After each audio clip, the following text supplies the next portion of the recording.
Baru-baru ni Yang Amat Berhormat Timbalan Perdana Menteri merangkap Presiden UMNO Datuk Seri Ahmad Zahid Hamidi ada keluarkan statement bahawa karier politiknya sudah berada di fasa yang akhir, tapi tak tahu bila, 16 ke 17 ke 18. Boleh komen sikit? Alhamdulillah, sebenarnya bagi saya itu menunjukkan bahawa Yang Amat Berhormat Datuk Zahid Hamidi adalah seorang yang berjiwa besar dan beliau sensitif dan tak ramai ahli-ahli politik di peringkat dalam kedudukan yang selesa ingin mengatakan bahawa ini fasa terakhir. Tapi bagi saya beliau juga punya tanggungjawab, amanah yang harus beliau tebus dengan apa yang berlaku pada PRU 15 dan juga PRN yang lepas. Dan saya rasa kombinasi yang terbaik sekarang ini yang kita ada adalah menunjukkan bahawa Datuk Zahid sebagai Presiden UMNO dan juga pengerusi Barisan Nasional tidak silap untuk menjunjung titah yang di-Pertuan Agong terhadap Kerajaan Perpaduan. Bayangkan kalaulah beliau tunduk kepada tekanan dan desakan daripada DNA pengkhianat, apa akan jadi.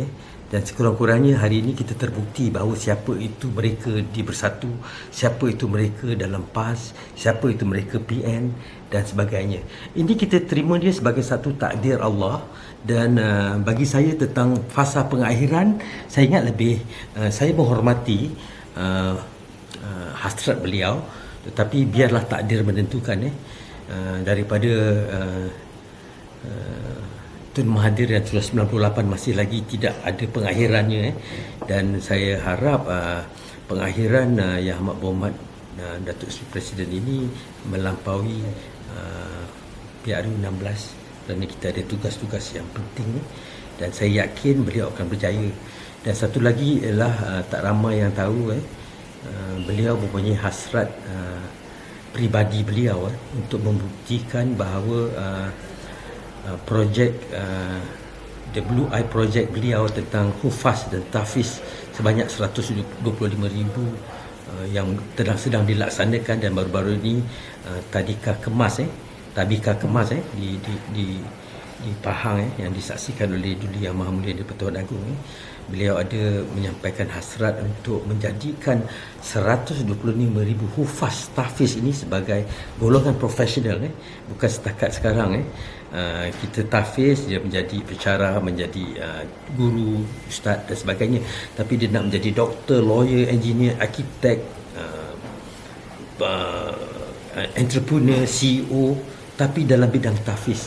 Saya berdoakan mungkin dalam kolokium Bumi Putera, ekonomi Bumi Putera ini ia akan menjadi satu badan khas untuk melaksanakan, dan saya yakin niat beliau yang baik lebih-lebih lagi menjunjung tentang perintah ajaran Islam sebagai hufaz dan tahfiz akan menjadi kenyataan.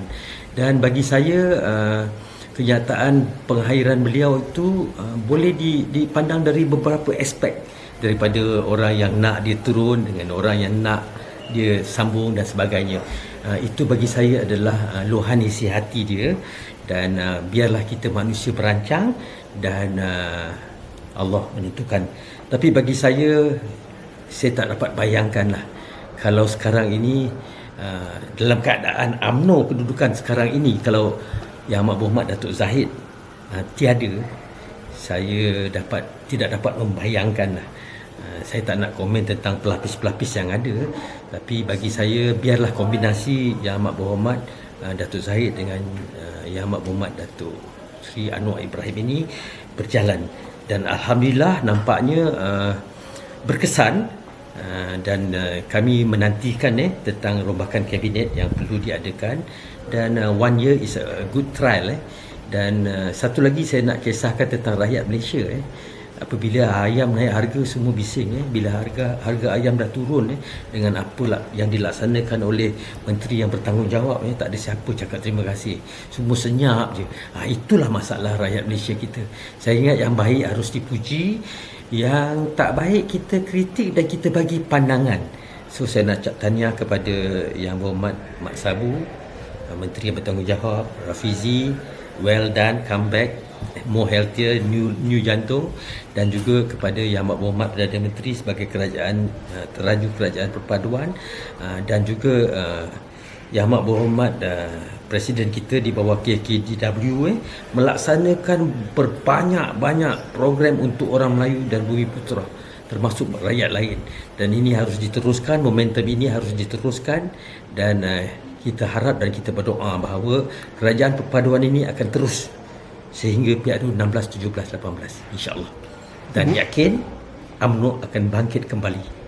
Mungkin Yang Berhormat Presiden UMNO akan berganding bersama semula dengan Dato' Sri Najib Razak. Segalanya berkemungkinan, dan saya rasa bahawa saya nak sentuh saya yakin ramalan 24 belalang Najib akan dibebaskan tak lama lagi insya-Allah. Jangan risau, kita terus berdoa, dan Malaysia akan mengalami satu era kebangkitan semula yang gemilang dengan adanya kombinasi daripada Yang Berhormat Amin Datuk Najib dan kombinasi Datuk Zahid dengan kepimpinan baru UMNO dan segalanya. Saya ingat insya-Allah cerah masa depan untuk UMNO kembali bangkit dalam PRU 16. Percayalah, kerana kita manusia merancang dan UMNO mempunyai iltizam, mempunyai semangat, mempunyai resepi, mempunyai segala fundamental sebagai sebuah parti Melayu, wadah Melayu, bukan bersatu. Terima kasih.